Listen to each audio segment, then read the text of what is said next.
A gente vai apresentar o ensaio, na verdade, da Tailine Rodrigues Valério Silva, que se chama Descontinuidade e Atravessamentos, Breves Reflexões em Arqueologia, publicado em 2017. A autora, já no primeiro subtítulo, ela já vem trazendo uma crítica, mas ela vai adotar já um discurso bem pessoal e bem subjetivo, onde ela vai fazer uma crítica à academia, mostrando e criticando a produção do conhecimento mesmo, onde ela fala que não importa o que você acaba fazendo, mas se o que você faz não está dentro do molde que a academia exige, o seu conhecimento muitas vezes não vai ser levado em conta. Outra crítica que ela vem traz também já é uma questão de ciência, ela já vem rompendo com uma perspectiva processualista de ciência e já trazendo uma outra perspectiva que seria o pós-processualismo, já se apoiando de ideias do Holder. A autora ela vai vir mostrando uma problemática já no começo, falando que os arqueólogos precisam pensar no seu papel social como cientistas junto à sociedade, né? Então ela vai falar que é necessário tomar cuidado e pensar sobre o discurso, sobre o que você vai pesquisar e como que você vai fazer isso. Porque temos um papel muito importante, porque o discurso de um arqueólogo, que é um cientista junto à sociedade, mostra verdades, segundo ela. E essas verdades, normalmente já, não normalmente, mas sempre está vinculada a a um porquê específico, né? Então, ela mostra que a partir de narrativas diferentes é possível a gente começar a pensar sobre isso e questionar sobre o papel da arqueologia e que tipo de narrativas e que tipo de sistema que a gente vai acabar apoiando ou não apoiando.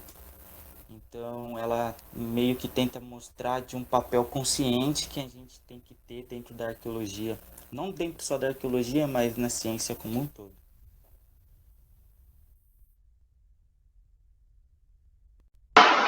É, Nessa segunda parte, ela vai começar explicando que é muito difícil a gente afirmar que a arqueologia é uma narrativa para aqueles que não são arqueólogos. E é como se a gente estivesse dizendo que não há concretude na nossa área. E ela ainda questiona, né, por que vão incentivar uma ciência que produz narrativas. Ela explica que essa dificuldade se dá porque, dentro do processo de consolidação da modernidade, fomos ensinados a crer numa ciência que produz verdades absolutas, que domina o conhecimento e que a gente vai conseguir perceber isso quando a gente relê a história da arqueologia. Quando os arqueólogos, no final da década de 60, dos anos 60, eles queriam uma ciência mais sólida e embasada em dados confiáveis, né? Que não queriam que fosse algo só de classificação e descrição de objetos ao longo do tempo. Essa nova arqueologia ela está interessada nos padrões de comportamento a partir dos processos culturais e para dar credibilidade a essa ciência, ela vai se atrelar a outras áreas do conhecimento. E técnicas de datação por carbono 14 e amostragens estatísticas começaram a se fazer parte do fazer arqueológico. A partir dos anos 80, então, essa nova arqueologia também recebe uma crítica. Essa crítica parte de arqueólogos não satisfeitos com as respostas que estão sendo produzidas até então. E nesse contexto nasce a arqueologia contextual, apontando o papel do arqueólogo como intérprete de questões simbólicas e ideológicas presentes na materialidade. Os pós-processualistas passam então a questionar essas verdades absolutas propostas pelos pós-processualistas. Essa nova influência vem para mostrar a importância da subjetividade do pesquisador e apontar a necessidade de um posicionamento político claro, já que ele entende que se eximir dessas questões também é se posicionar. Ela faz esse recorte entre as correntes teóricas baseada na leitura de um artigo do Pellini, onde ele diz que a primeira corrente teórica, né, a nova arqueologia, ela pensa que os objetos falam por si E já a segunda vai pensar que a materialidade é um texto a ser lido, mas que a percepção continua a mesma, de que o material tem uma essência e uma verdade. A real problemática é que o saber e o poder socialmente aceitos sobre o passado está nas mãos da arqueologia, enquanto os conhecimentos e saberes e produções locais são desconsiderados em um sistema que fortalece o monopólio da produção e divulgação da escrita, enquanto outras vozes são deslegitimadas e silenciadas. Por isso, segundo a autora, é tão difícil propagar essa ideia de uma arqueologia de narrativas, porque isso ia assumir assumir questões e ia mexer nas bases ontológicas que temos de registro de passado e de saber. Seria a gente abrir mão, então, de um campo do poder.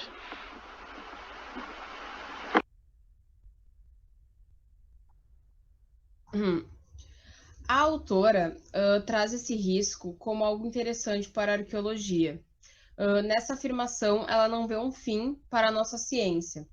Ela diz que relativizar os conceitos que são a base da nossa disciplina é como se tirassem um fardo dos ombros, já que não precisamos mais revelar verdade sobre a materialidade do passado.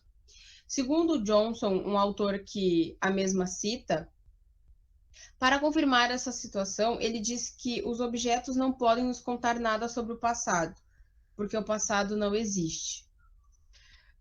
A pós-modernidade, ao entender passado como uma categoria construída, contribui para a arqueologia histórica, já que com isso conseguimos refletir sobre passados recentes e sobre a contemporaneidade, quebrando as antigas barreiras da ciência, que via a arqueologia somente como o estudo do passado remoto. Dessa forma, ao invés de limitar os estudos arqueológicos a um recorte específico do passado, é possível entender que a arqueologia histórica, segundo Funari, que a autora também cita, estuda justamente essa interação entre dominantes e dominados, letrados e letrados, com diferentes contextos culturais e cronológicos. A autora não desconsidera os dispositivos de vigilância e controle da produção arqueológica, e nem do quanto esses instrumentos são utilizados para fazer e gerar uma pressão pela sociedade que espera de nós uma verdade, de nós arqueólogos, a verdade sobre o passado. O cenário, mesmo assim, vem se modificando. Como um exemplo disso, ela traz um artigo da Voz, de 2006, que reuniu trabalhos na temática do gênero.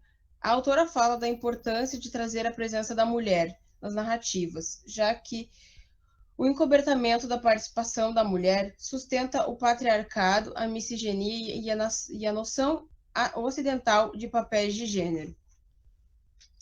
A autora ainda cita o trabalho do Salerno, de 2009, que propõe outra leitura sobre investimentos de desaparecidos políticos da ditadura militar argentina.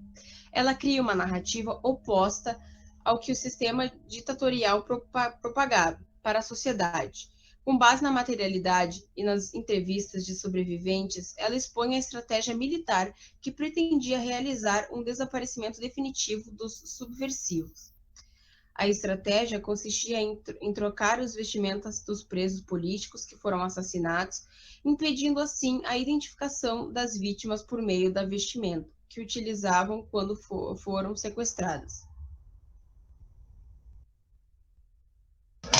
Outro ponto que a autora toca é sobre a abertura das narrativas arqueológicas e o fato de nelas o arqueólogo se abster para que a sua voz não seja a principal, no momento em que ele escreve essas narrativas e que com isso possam surgir narrativas que se apoiam na materialidade para contar e justificar um discurso de ódio. Como ela cita Salerno, por exemplo, as roupas faziam parte da cenografia montada pelos militares para encobrir seus crimes, e outros elementos da cultura material intencionalmente postados para demonstrar a culpabilidade das vítimas.